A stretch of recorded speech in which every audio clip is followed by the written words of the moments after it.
কক্সবাজারে গেল কয়েকদিন ধরে টানা বৃষ্টি হচ্ছে এবং এই বৃষ্টির ফলে পাহাড় ধসের সংখ্যা রয়েছে এবং ক্যাম্প রয়েছে ক্যাম্প এবং সদর পেটুয়া থেকে শুরু করে প্রায় 11 জনের প্রাণহানির ঘটনা ঘটছে।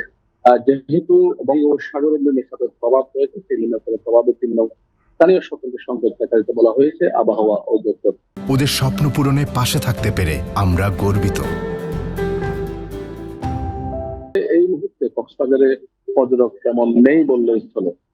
পাশাপাশি কক্সবাজারে যে সকল হোটেল মোটেল রয়েছে সেটা প্রায় 10 থেকে 20% রুম বুকিং রয়েছে বলে আমরা জানতে পেরেছি এবং যে সকল ক্ষুদ্র ব্যবসায়ী রয়েছে, কীটকট ব্যবসায়ী থেকে শুরু করে তারা কিন্তু ব্যাপক ভোগান্তিতে পড়েছেন এবং জনদুর্ভোগে পড়েছেন বলে সেটি আমরা জানতে পেরেছি। আমার সামনে উপস্থিত আছেন কক্সবাজারের অন্যতম হোটেল কক্সটুডে দিয়ে। আমরা একটু তার কাছ থেকে জানতে চাইবো পর্যটন ব্যবসার টানা বৃষ্টিতে কেমন চলছে বলে কি জানাবেন? দেখেন, এই টানার বৃষ্টিটা হচ্ছে আমাদের যে এক্সপেকটেশন ছিল সেই এক্সপেকটেশন থেকে কিন্তু আমাদের অপরচুনিটিটা কমে গেছে, কারণ লোকজনের মধ্যে একটা আতঙ্ক বিরাজ করছে। তারপর আমি বলবো কক্সবাজারকে যদি দেখতে হয়, সমুদ্রকে যদি দেখতে হয়, এই বৃষ্টির টাইমেই কিন্তু আসা উচিত, তাহলে কিন্তু রিয়েল সম্পদটাকে তারা কিন্তু উপভোগ করতে পারবে। পাশাপাশি সবুজটাকেও কিন্তু আরো সবুজ সবুজ হয়, এটাকে কিন্তু তারা উপভোগ করতে পারবে। আমি মনে করি এটা ঠান্ডার টাইম, কারণ খুবই একটা উপযুক্ত সময় আমি মনে করি। কি পরিমাণ পর্যটক আসছে? যেটা আমাদের এক্সপেকটেশন ছিল সেটা আমরা আশা করছিলাম 40 থেকে 50% হবে, কিন্তু এখন দেখা যাচ্ছে 10 থেকে 15% আমাদের যে অকুপেন্সিটা হচ্ছে সেটা আমাদের জন্য আশানুরূপ না। আমাদের যদি ওভারহেড কস্ট করতে যায় সেক্ষেত্রে কিন্তু সেটার সাথে অ্যাডজাস্ট করি।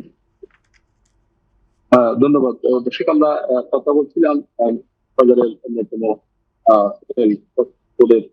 এবং আমাদের থেকে জানিয়েছেন যে ওনারা যেটুকু আশা করছেন সেটুকু হচ্ছে না পর্যটকরা।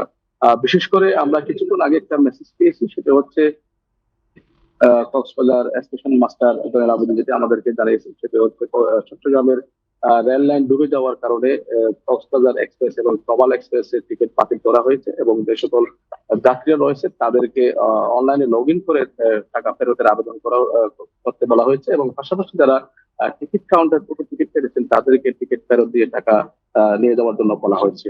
বিশেষ করে টানা বৃষ্টিতে কক্সবাজারের যে গেল 7 দিন ধরে প্রচুর পরিমাণ বৃষ্টি হচ্ছে এবং গতকাল থেকে আজকে 24 ঘন্টায় 88 কিলোমিটার বৃষ্টিপাত 88 মিলিমিটার বৃষ্টিপাত রেকর্ড করেছিল এবং গত পরশুদিন 250 মিলিমিটার বৃষ্টিপাত রেকর্ড করেছেন আবহাওয়া অধিদপ্তর। এ বিষয়ে আমরা কক্সবাজার জেলা প্রশাসনের সাথে কথা বলছি, তারা আমাদেরকে জানিয়েছেন যে অতিবৃষ্টির কারণে যেহেতু পাহাড় ধসের সংখ্যা রয়েছে সেহেতু পাহাড়ের উপর যারা বসবাস করছেন তাদেরকে মাইকিং করে ঘোষণা দেওয়া হয়েছে তাদেরকে সরিয়ে দেওয়ার জন্য।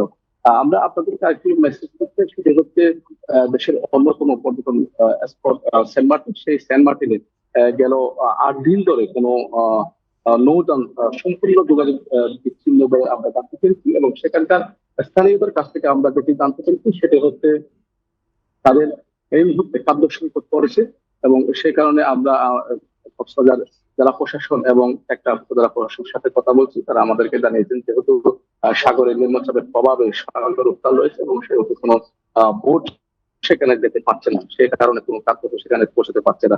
আর কি বিষয় হচ্ছে সেখানে যোগাযোগ বিচ্ছিন্নতার পাশাপাশি কোনো বিদ্যুৎ নেই এবং খাদ্য সংকট সবকিছু মিলিয়ে কিন্তু কক্সবাজারে যে টানা বৃষ্টি এবং সতর্ক সংকেত মিলিয়ে এই মুহূর্তে জনদুর্ভোগের সম্ভাবনা রয়েছে।